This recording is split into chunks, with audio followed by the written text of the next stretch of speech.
Maraming salamat, kasamang Noel. Magandang umaga sa inyong lahat, mga kasama. Lunes na naman, at muli tayong magbibigay serbisyo sa ating mga kabarangay. Halos tapos na ang buwan ng June at papasok ang buwan ng July. Ngunit napakaraming problema ang sinusuong ng ating mga kababayan. Unang-una, yung AH1N1. Mag-ingat kayo dahil ito'y trangkaso, ngunit mayroong virus na nakakahawa ito. Kaya sino man sa inyo ang makaramdam ng mga sintomas nito, magpatingin kagad kayo para na sa ganon, hindi masyadong kumalat ang mga virus na dala-dala nito. Perwisyo at siyempre nakamamatay kung ito'y pababayaan.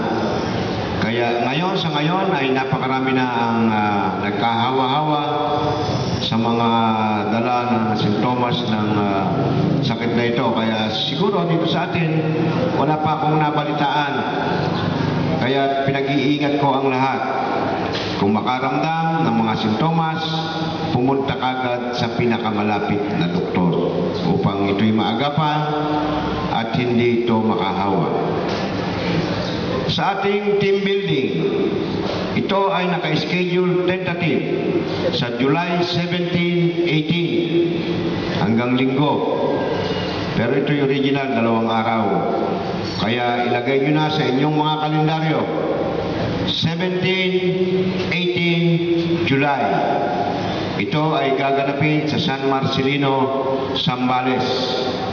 Kung ito'y matatapos na ang pakikipagnegosasyon namin sa lahat ng kailangan, maaga tayong aalis. Alas 4 en punto ng umaga, tutulak tayo patungong Zambales. Kung sino ang wala, maiiwanan. Kung wala sa oras, hindi mag-iintay.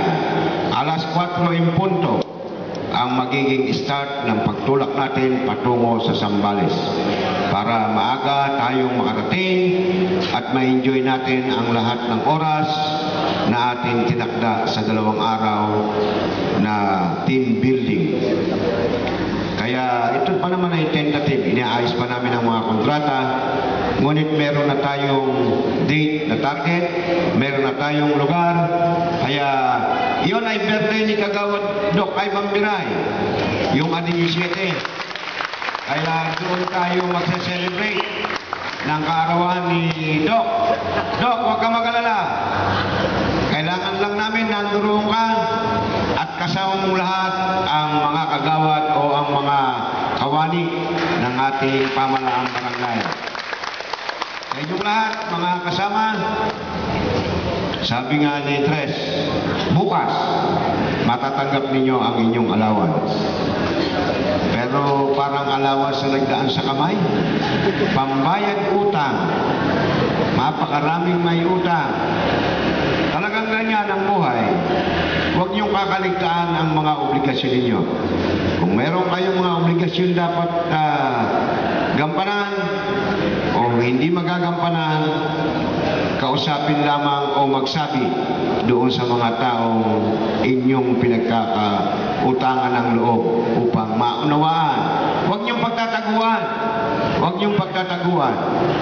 Makipag-usap, sabihin ang dahilan at kayo'y maunawaan. Magandang umaga po.